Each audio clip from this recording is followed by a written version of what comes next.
What is balance sheet? तथा balance sheet जो होती है वो हम प्रिपेयर करते हैं किस किस चीज से, अपनी रियल अकाउंट से और कौन से पर्सनल अकाउंट से। अब रियल अकाउंट जैसे कि मशीन, बिल्डिंग, लैंड, फर्नीचर, ये सारी की सारी चीजें हमारी रियल अकाउंट्स में आती है। तो ये जो चीजें हमारी रह जाती हैं हम बैलेंस शीट में उन्हें रखते हैं। पर्सनल अकाउंट से मतलब हो गया क्रेडिटर्स, डेप्टर्स, प्रोपराइटर के अकाउंट्स, इन सभी अकाउंटों को ले लेते हैं हम। और जो हमारे अकाउंट्स बचे हुए होते हैं इन अकाउंटों से हम क्या बनाते हैं, बैलेंस शीट बनाते हैं। अब इसके अंदर हमारी दो साइड होती है, एक साइड हमारी एसेट्स की होती है और एक साइड हमारी लायबिलिटी की होती है। आपने चैप्टर नंबर 2 में पढ़ा एसेट्स और लायबिलिटी। अब एसेट जो होती है वो कौन सी साइड होती है और लायबिलिटी कौन सी साइड होती है।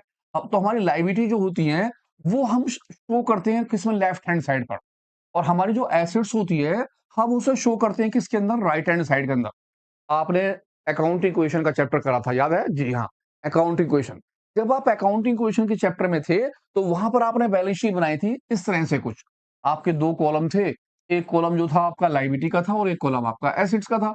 आप यहाँ पर नाम लिखते थे, सबसे पहले फर्म का नाम एक्स वाई जेड, और इससे पहले आप लगाते थे मैसर्स।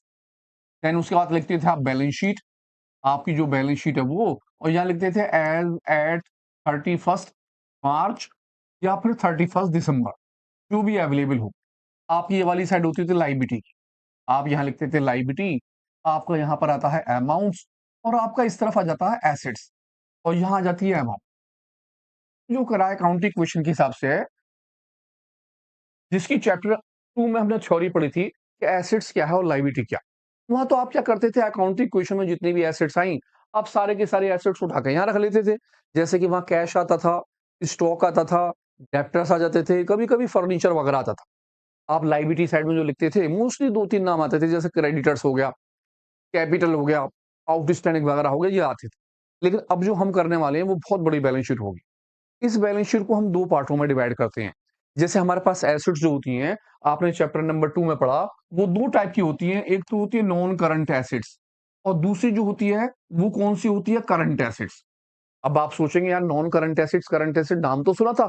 जी हाँ, चैप्टर नंबर 2 में आपने नाम सुना था।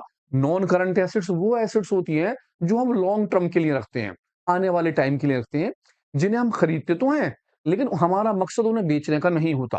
जैसे कि machine, plant, land, building, furniture, ये सारी की सारी चीजें होती हैं, हम उन्हें नॉन करंट एसेट्स बोलते हैं।